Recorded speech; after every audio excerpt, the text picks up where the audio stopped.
Good morning to all of you.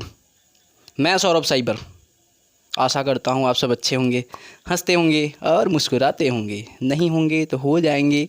तो देखिए, ध्यान दीजिए, आज हम बात करने वाले हैं एक ऐसे टॉपिक के बारे में जो क्या कहते हैं, वास्तव में एक अद्भुत टॉपिक है कि हमारे कोशिका के केंद्रक में कितना लंबा डीएनए होता है, कोशिका का आकार कितना होता है।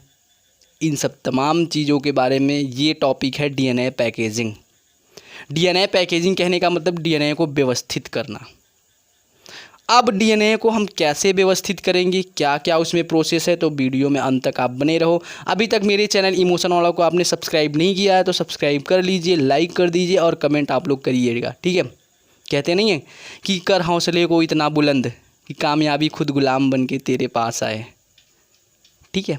तो इसी टॉपिक के साथ हम शुरू करते हैं। ध्यान दीजिए, डीएनए पैकेजिंग कहने का मतलब क्या कि डीएनए की लंबाई कितनी होगी, ये कैसे डिसाइड करेंगे। तो ध्यान दीजिएगा, डीएनए की लंबाई कितनी होगी ये कैसे डिसाइड होगा। तो उससे पहले हमें ये पता होना चाहिए कि जो डीएनए है उसमें नंबर ऑफ क्षारक कितने होते हैं, यानी कहने का मतलब क्षारक कितने होते हैं। तो ध्यान दीजिएगा, हमारे शरीर में दो कोशिकाएं होती है, एक अगुणित कोशिका जिसको कहते हैं हैप्लॉइड, एक होती है द्विगुणित कोशिका जिसको कहते हैं डिप्लॉइड सेल।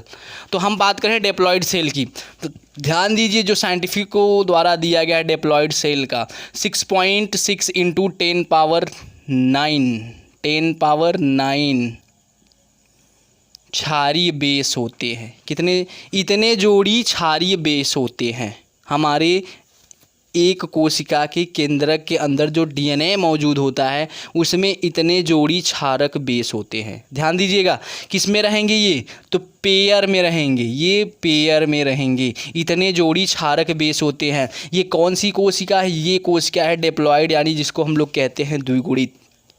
अगर अगुणित होती तो इसमें बस इसका आधा हो जाता है, यानी 3.3 × 10⁹ बेस। तो ध्यान दीजिए, हम लोगों की जो जनन कोशिका होती है वो अगुणित होती है, जो और कोशिकाएं होती है वो क्या होती है, द्विगुणित होती है। अब ध्यान दीजिएगा, हमें पता चल गया कि क्षारक उसमें कितने मौजूद हैं। अब हमें ये पता करना है कि जो क्षारक मौजूद हैं, जो क्षारक मौजूद हैं उन क्षार युग्मकों के बीच की दूरी कितनी है, तभी तो हम जानेंगे ना कि कितना लंबा हो सकता है। अब हम क्या पता लगाएंगे, उस क्षार युग्मकों के बीच की दूरी। तो उस क्षार युग्मकों के बीच की दूरी कितनी होगी, 0.34 × 10⁻⁹ मीटर, -9 मीटर। अब ध्यान दीजिएगा, ये क्या है, तो क्षारकों के बीच की दूरी है। ध्यान दीजिएगा, इसको हम डिस्टेंस मान लेते हैं। ये क्या है, डिस्टेंस है। ये नंबर ऑफ क्षार है, हमको दोनों मिल गया, यानी कितने क्षार हैं वो भी मिल गया, उनके बीच की दूरी कितनी है वो भी मिल गया। अब इससे हम काउंट कर सकते हैं।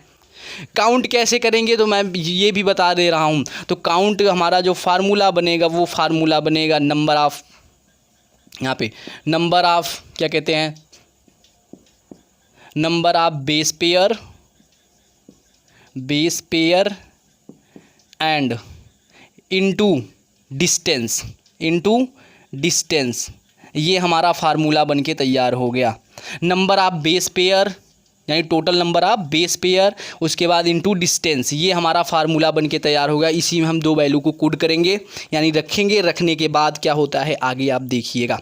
तो देखिए, जैसे ही मैंने इस वैल्यू में, इसको इस फार्मूले में इस वैल्यू को कूड किया, तो सबसे पहले क्या है, 6.6 × 10⁻⁹ मल्टीप्लाई किससे करना है, तो मल्टीप्लाई करना है 0.34 10⁻⁹ है यहाँ पे। अब आप लोग बताइए इसको मल्टीप्लाई कैसे किया जा सकता है। तो ध्यान दीजिए, मल्टीप्लाई कैसे किया जाता है, तो थोड़ी सी मैथ वाली ट्रिक लगाते हैं। मैथ वाली ट्रिक लगाते हैं क्या, ये प्लस है, इसको काट देते हैं माइनस से, प्लस माइनस कट गया, बचा क्या, तो बचा आपका क्या कहते हैं, यहाँ पे हम लिख दे रहे हैं, कहाँ पे, यहाँ पे बचा आपका क्या 6.6 और यहाँ पे बचा इनटू 0.34, 0.34। जब आप काउंट करोगे लगभग 2.244444 ये आएगा। अब ये हमारा क्या निकल के आया, तो ध्यान दीजिए 2.244444 ये निकल के आ गई पूरे डीएनए की लंबाई, ये निकल कर आ गई पूरे डीएनए की लेंथ। हमने फार्मूला कौन सा लगाया था, हमने लिखा था टोटल पेयर ऑफ क्या कहते हैं डीएनए में जो क्षारक होते हैं उनका, और दूरी यानी डिस्टेंस, उनके बीच में दूरी कितनी है। अब हमारा जो डीएनए की लंबाई आ गई कितना, 2.2 मीटर। कितना आई डीएनए की लंबाई, 2.2 मीटर। ध्यान दीजिएगा मीटर में है, इस बात को आप ध्यान दीजिएगा। और हमारे कोशिका की लंबाई कितनी है, तो हमारे कोशिका की लंबाई है 10 to 100 माइक्रोन तक। कितना, 10 to 100 माइक्रोन। एक माइक्रोन में कितने मीटर होते हैं, तो एक माइक्रोन में 10 पावर 6 मीटर। ध्यान दीजिएगा 10 पावर क्या कहते हैं -6 मीटर होते हैं। अब इसको आप समझ लीजिएगा कि एक माइक्रोन बराबर कितने मीटर होते हैं, तो एक माइक्रोन बराबर 10 पावर क्या कहते हैं -6 मीटर होते हैं। एंगस्ट्रॉन बराबर तो 10 power -10 metre, fermi 10 power -15 metre, 10 power -15 metre. अब ध्यान दीजिएगा हमारे कोशिका की जो लंबाई है, लेंथ है, त्रिज्या है, रेडियस है, वो कितनी है, तो वो है आपके 10 से लेकर 100 माइक्रोन तक।